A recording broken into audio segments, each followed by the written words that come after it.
Hello students, मैं Rakesh Dhasmana maths point में आपका स्वागत करता हूँ। Let us start.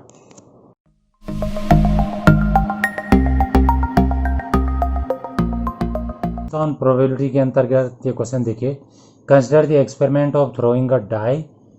If a multiple of 3 comes up, throw the die again, and if any other number comes, toss a coin. Find the conditional probability of the event the coin shows a tail, given that at least one die shows a 3। तो इसमें आप देखिए कि आपने die को फेंका, उसमें 1 आया, तो आपने जो है तो टॉस करना है। तो टॉस में हेड आएगा तो टेल आएगा। अब डाई में 2 आया तो फिर टॉस करना है, तो हेड आएगा या टेल आएगा। लेकिन डाई में अगर 3 का मल्टीपल आएगा तो डाई को ही दोबारा फेंकना है। तो 3 के साथ देखिए 1 2 3 4 5 6। अब अगर डाई में 4 आएगा तो टॉस करना है, तो हेड आएगा तो टेल आएगा। डाई में 5 आएगा तो फिर टॉस करना है, हेड या टेल आएगा। लेकिन अगर 3 का मल्टीपल आ गया जो कि 6 है, तो फिर से डाई फेंकना है। तो 6 1 6 2 6 3 6 4 6 5 6 6। इसका मतलब हुआ पहली बार 6 आया, दूसरी बार भी 6 आया। दूसरी बार 6 इसलिए आया कि पहली बार 3 का मल्टीपल आया तो हमने डाई को दोबारा फेंका। इसमें 20 एलिमेंट हैं। अब आप देखिए ई में ये कहा गया है कि जो है ये आप देखिए, find the conditional probability of the event the coin shows a tail. Tail आना चाहिए। तो 1T 2T 4T और 5T, यही 4 इसके अंदर है जिनमें T है। और F का मतलब ये है given at least 1 die shows 3, कम से कम एक 3 होना चाहिए। तो या तो पहला 3 होगा या तो दूसरा 3 होगा, या दोनों 3 होंगे। तो 1 3 3 2 3 3 3 4 सब में देखो आप, तो ये सब के सब इसके अंदर वाले जो हमने इसमें भर दिए जहाँ जहाँ भी 3 था। इंटरसेक्शन में कुछ है ही नहीं, बिल्कुल ही अलग अलग चीज़ें आ गई। तो इसमें फॉर्मूला लगा लिया, ऊपर इंटरसेक्शन की प्रोबेबिलिटी आती है, नीचे एफ की प्रोबेबिलिटी आती है। इंटरसेक्शन 0 है, 0 अपॉन कितना 20, लेकिन एफ 0 नहीं है। नीचे 0 होता तो 0 अपॉन 0 नहीं लिखते 1, ऊपर है 0 तो इसलिए 0 है। अगला देखिए, if P A equal 3/5 and PB equals 1/5, find PA intersection B if A and B are independent events। तो PA intersection B जो है PA इंटू PB अगर होता है तो इंडिपेंडेंट इवेंट्स होती हैं। तो यहाँ पे लिखा है इंडिपेंडेंट इवेंट्स है, तो इंटरसेक्शन किसके बराबर होगा, प्रोडक्ट के बराबर होगा। तो इन दोनों का मल्टीप्लाई कर दिया तो यही हमारा आंसर आ गया। एक बार फिर सुनिए, PA इंटरसेक्शन B बराबर PA into PB if events are independent. अगला देखिए, 2 cards are drawn at random and without replacement. जो कार्ड निकालना है उसे वापस नहीं रखना। From a pack of 52 playing cards, find the probability that both the cards are black. तो देखिए प्रोबेबिलिटी क्या होगी, आपने पहला कार्ड निकाला 1, तो 26 ब्लैक हैं और टोटल 52 है, तो ये इसकी प्रोबेबिलिटी हो गई। इनटू दूसरा कार्ड निकाला तो ब्लैक वापस नहीं रखा जो निकला, तो ब्लैक का 25 ही बचे और टोटल 51 बचे। तो ये यहाँ पर आंसर आ गया। यहाँ पर आप देख रहे होंगे मल्टीप्लाई क्यों हो रहा है, क्योंकि दोनों इवेंट एक साथ हो सकती हैं। पहला कार्ड भी ब्लैक और दूसरा कार्ड भी ब्लैक हो सकता है, एक एक करके हम निकाल रहे हैं। जो घटनाएं एक साथ नहीं होती तो क्या था बीच में, प्लस आता।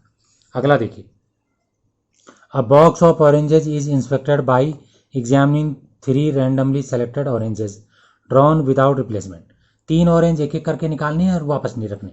If all the 3 oranges are good, the box is approved for sale, otherwise it is rejected. Find the probability that a box containing 15 oranges, out of which 12 are good and 3 are bad ones, will approved for sale। Sale के लिए उसे approved हो जाना चाहिए। वो तभी approved होगा जब पहला ऑरेंज भी सही निकलेगा, दूसरा भी सही निकलेगा और तीसरा भी सही निकलेगा। पहला सही कैसे निकलेगा, सही 12 है तो 12/15। दूसरा सही कैसे निकलेगा, सही अब उसके अंदर 11 बचे, टोटल 14 बचे।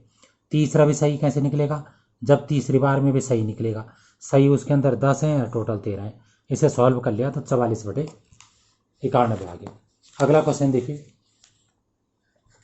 अ fair coin and an unbiased die are tossed, let A be the event head appears on the coin and B be the event 3 on the dice, check whether A and B are independent events और नॉट। तो सबसे पहले हमने इसमें sample space लिख दिया। तो आप देख रहे होंगे कि कॉइन को भी फेंक रहे हैं और हेड टेल भी कर रहे हैं। तो कॉइन में हेड आ गया और डाइस में 1 आ गया। इस तरीके से कॉइन में टेल आ गया, डाइस में 6 आ गया। तो ये सारी इवेंट्स आपके सामने। ए में लिखा है head appears on the coin, तो जहाँ जहाँ हेड है वो सब ए में भर दिए। और बी में लिखा है कि 3 आना चाहिए, इवेंट 3 ऑन द डाई, तो 3 वाले यहाँ भर दिए। अब इनका इंटरसेक्शन करा तो केवल S3 है। S3 आप देख लीजिए, इसमें भी और इसमें भी। तो पी ए निकाला तो 6/12, क्योंकि ए में 6 हैं और टोटल 12, 1/2। पी बी निकाला तो बी में 2 हैं तो 2/12। और इंटरसेक्शन निकाला तो इंटरसेक्शन में हमारा एक ही आया है तो 1/12। तो आप देख रहे होंगे 1/2 और 1/6 गुणा करके 1/12 आता है। इसका मतलब P A into P B जो है, पी ए इंटरसेक्शन भी आ गया। ऐसा कब होता है? जब इंडिपेंडेंट इवेंट्स होती हैं। तो ये हो गया।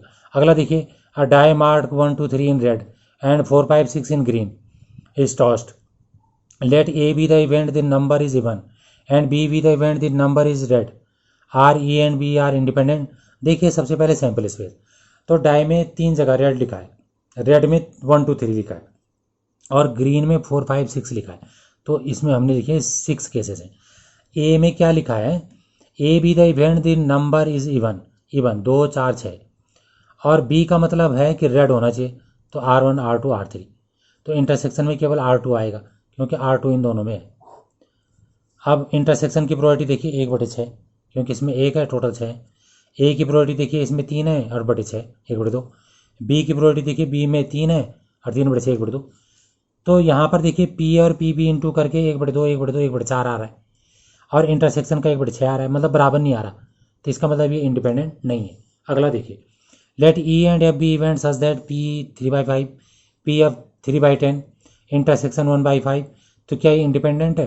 तो पी ए और पी बी को इंटू कर दो तो ये 9/50 आ गया और इंटरसेक्शन है 1/5। इसका मतलब ये बराबर नहीं आया।